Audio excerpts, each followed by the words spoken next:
दोस्तों, बारूदी वॉर के साथ साथ इंफॉर्मेशन वॉर भी शुरू हो गई है। पाकिस्तानी सेना आतंकियों के भरोसे है। आतंकियों के जनाजे में पाकिस्तानी सेना आंसू बहा रही है। मुरीदकी में आतंकी के जनाजे में दिखाई दिया लश्कर का सरगना हाफिज अब्दुल रऊफ और उसके साथ दिखी पाकिस्तान की आर्मी। पाकिस्तान जैसे मुल्क में समझ में ही नहीं आता है कि कौन आतंकी है, कौन आर्मी है, आर्मी ही आतंकी है या आतंकियों की ही आर्मी है। दोस्तों, हिंदुस्तान ने ऑपरेशन सिंदूर लॉन्च किया।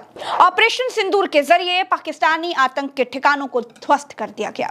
कहां और कितने आतंकी बंकर ध्वस्त किए, ये जानने के लिए हमारे दूसरे वीडियो आप देख सकते हैं। हम कल रात से ही इस पर वीडियो बना रहे हैं।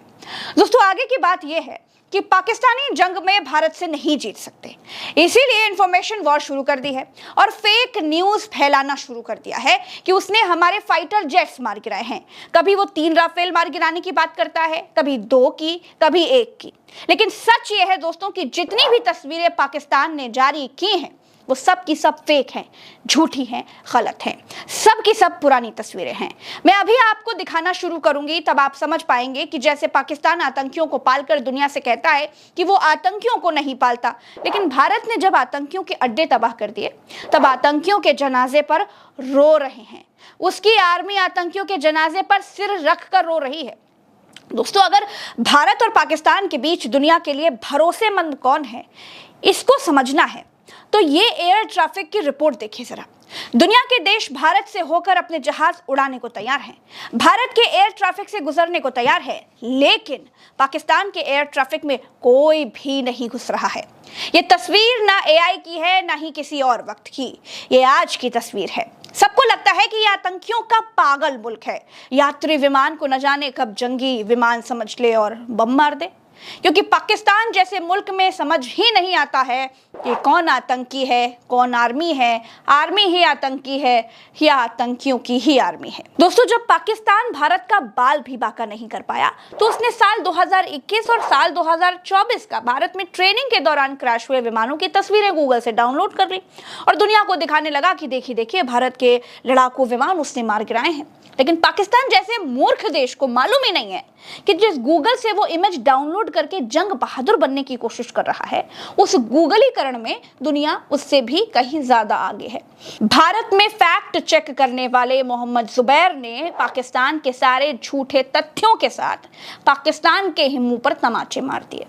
भारत के एक मुस्लिम नागरिक जुबैर के आगे पाकिस्तानी फेक फैक्ट्री पूरी तरह से धराशायी हो गई। दोस्तों, पाकिस्तान ने इतना प्रोपेगेंडा फैलाया कि लोगों को लगने लगा कि शायद कोई क्षति हुई हो, लेकिन भारतीय सेना की ब्रीफिंग में यह साफ हो गया है कि कहीं किसी जहाज या फिर किसी राफेल को कोई भी क्षति नहीं पहुंची है। मैं कर्नल सोफिया कुरैशी और मेरे साथ विंग कमांडर व्योमिका सिंह आज आपको 6 से 7 मई 2025 की रात 1:05 से 1:30 बजे के बीच भारतीय सशस्त्र बलों द्वारा अंजाम दिए गए ऑपरेशन सिंदूर के बारे में जानकारी देंगे।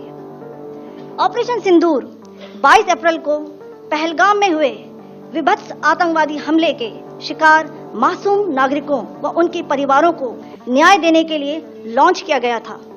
इस कार्रवाई में 9 टेररिस्ट कैंप्स को टारगेट किया गया और पूरी तरह से इसे बर्बाद किया गया। पाकिस्तान में पिछले 3 दशकों से टेरर इंफ्रास्ट्रक्चर का निर्माण हो रहा है।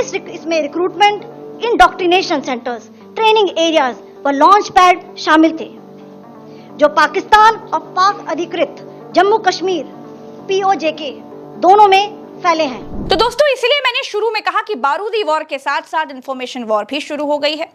इससे सतर्क रहने की जरूरत है। भारतीय सेना बिल्कुल साफ कह रही है, पिक्चर अभी बाकी है। यानी अभी तक सेना ने सिर्फ आतंक के अड्डों को पाकिस्तान में घुसकर निशाना बनाया है। अगर पाकिस्तान की तरफ से कोई भी किसी भी तरह की नीच हरकत हुई, आमने सामने जंग छिड़ेगी। दोस्तों, इस वीडियो में फिलहाल के लिए इतना ही। चलते हैं। राम राम, दुआ सलाम, जय हिंद की सेना।